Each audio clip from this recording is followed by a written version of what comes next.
I'm Echo Fan Grey Wolf. This is the final video for tonight. So, let me break it down for you. As you guys know, I'm part Cherokee, part black, part white. So, I talked about dreams in the last video and how the night before I came in contact with my ex again, I had a dream about her. It wasn't a sex dream. It was just like one of those random ass dreams. And so here's where stuff gets fucking dicey. Alright, I need to stand up because my leg is starting to hurt. The hip that hasn't been fixed is starting to hurt. Alright, so lots of times I've had the ability to go back and pick up a dream right where I left off. Alright? I've spoken to other people about this, and they mostly say that it's probably because you're part native and spiritual and all this other stuff. I'm not knocking that shit. My mom has had second sight. One of my nieces has second sight. I'm not sure if I have second sight. But I do know that that dream happened, and the very next day, my ex came back into my life, and, all we do is chat. We don't do anything, and I have no plans on having sex with her or any of that other stuff, as I, pull veggies out of my ass. But, it was just really odd, because I hadn't thought of her in, years, and I was like, nope, I'm done with this shit. Now, when I have depression modes, I jump in my cosplay, I write graphic novels, I draw pictures, So, she was so far removed from my mind that it wasn't even funny. In fact, as far as I knew in my head, that she had married the old dude that she left me for and was living happily ever after. And I was happy for her for living happily ever after. But then I had that dream, and the very next day, literally, I'm doing homework.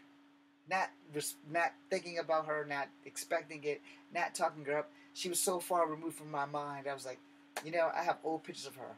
I should probably burn them, which is what I was thinking about doing that. But other than that, she was nowhere in my head. And then the phone rang. I was like, okay. So again, about that second sight shit and dreams and shit. So some dreams are premonitions. Some dreams are messages from the past or from guardians and angels and things like that. And these are some of the things I believe in. I am not trying to force that shit down your throat. Let me point that out first and foremost. I believe in God. I leave it there. If you don't believe in God, I am not the guy that's going to judge you for that shit. Because when I was 6 years old until I was 12 years old, I didn't believe in God. I believed in not getting my ass whooped by my grandmother when it was time to go to church.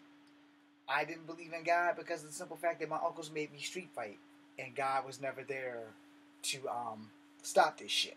Because I didn't want to do it, but it was by force, not by course. And then, I never prayed for it to stop because I started getting good at it. And then when I learned Kung Fu, I started getting better at it. So, and by Kung Fu, I mean martial arts because I started off with karate. So, once I started getting good at it and learned that the shit does actually work, I never prayed that the shit stopped until my dad put a stop to it. But prior to that, that was it. But also back in those days when I was younger, I could go from dream to dream and pick up right where I left off. Didn't matter if it was 2 days later or 3 days later, I could do that shit. As an old man now, I can only dream of doing that shit. Alright? So when I had that dream, I didn't think nothing of it. Because like I said, it was not a sex dream. It wasn't anything important in the dream. It was more like, hi, and that was pretty much it. But it was like a very long hi. And I'm like, why are you here? I don't even know where we were, but somehow in the dream, she found me. And I'm sitting there and I'm like, why are you here? I left you alone. I let you go live your life. Why the fuck are you here? I'm happy if you're happy. How's the new baby? How's the other stuff? Because I had heard rumors that she had a baby and all kinds of shit. Which are rumors and none of it's true. She doesn't have any children. And that's fine and dandy, and it's her life. And may God bless her and may she live happily ever after. I'm trying to get my happily ever after with that one. Anyway, so I didn't think nothing of it until I got the phone call. And in the phone call, I actually mentioned, I said, it's funny that you would call me today since I had a dream about you last night. And it's like, I don't understand how that should happen, but, again, part Native, part Cherokee, part Black, and part white.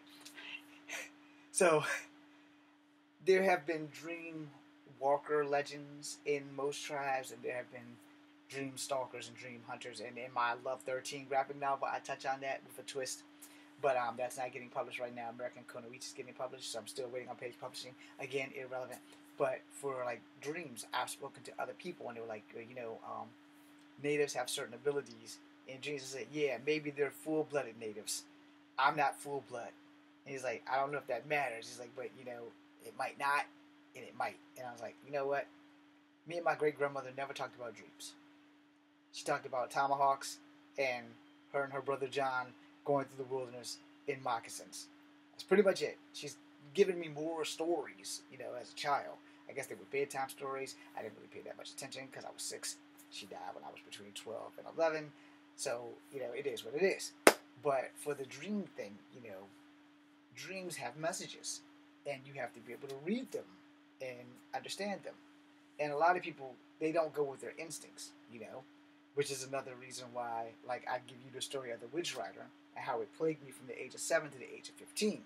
And how I give you the story about the floating head thing that I like to call the Wraith, where every time I've seen one, I almost lost his thumb, I almost lost his finger, I fell off of a small cliff, I got buried in fish at Murray Steaks when I was working there in my 20s.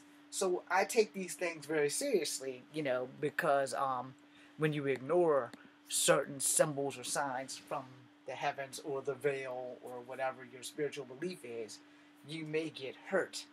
When I first seen the floating head, I fell off of this hill cliff thing, hit this arm on a pier, this arm and my body landed in a mushy ass place of water, and I was blessed because the tide had just went out.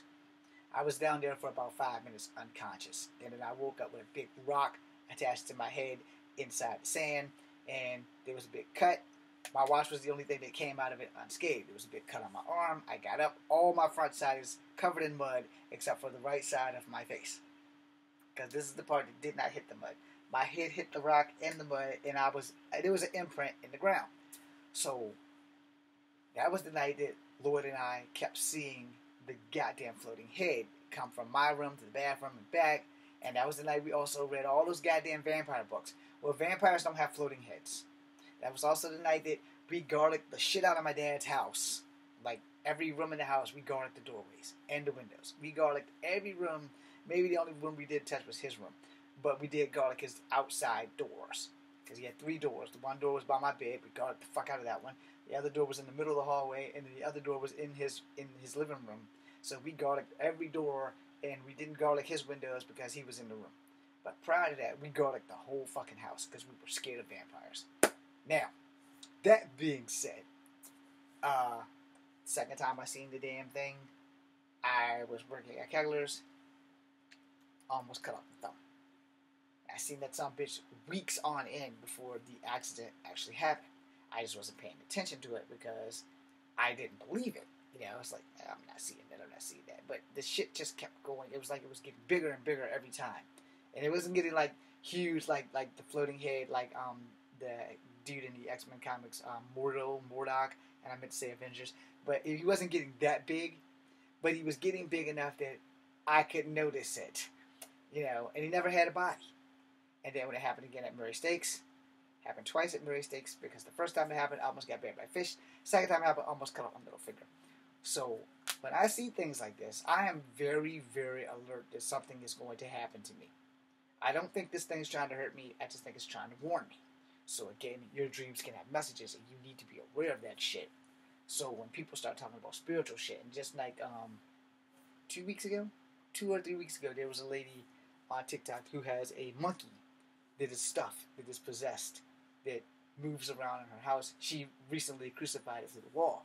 And I was explaining to her about the Witch Rider. And it was like, okay, this, and that. You do not know what really goes on in this world. Lots of us don't know. So when Supernatural, the show, came out, the main reason why I could relate to it was because I had supernatural experiences all through my life. Now, I don't recall if the show ever touched on the Witch Rider. No. I don't recall if the show ever touched on Yetis. But they did touch on vampires, Rougarous, Leviathans and all the other shit, just go watch the show. This is not a promotion for that, but if they want to give me a job, I'll gladly take it. But the point being made is that a lot of people aren't aware of their first instincts, and so they just go with the ones that they know that they have. But when they see like spiritual stuff, they knock that shit to the side. Oh, I didn't see that. I must have breathed something, or I got sniffing on markers or something. Something happened. I don't believe that shit. Believe that shit because you don't know until you know. That being said, the reason why I was making this video is because of dreams, and sometimes dreams are relevant to your life, and you need to understand how they work. Now, do I do tarot cards and all that shit? Hell no. Do I believe in tarot cards and all that shit? I'm not going to say no, because I've never had a tarot card reading outside of those on the internet. But if that isn't a personal, specific, directed towards me, then I don't believe them. I believe they're happening for someone else, but they're not happening to me, if that makes sense.